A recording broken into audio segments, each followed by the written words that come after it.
it's me, Gabby. Let me suggest a couple things that you can do while you're stuck at home.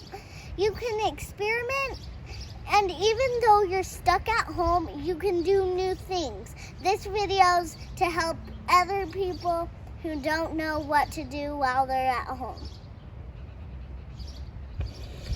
Let's get started with the video. Today, I will be making some art outside with watercolors.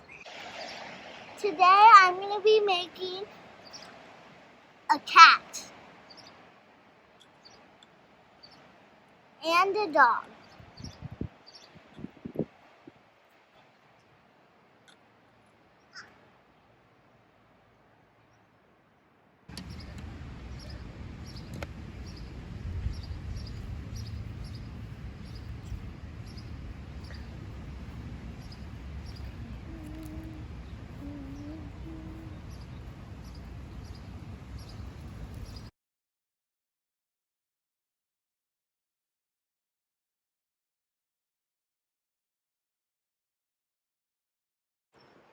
I got inspired to do something else.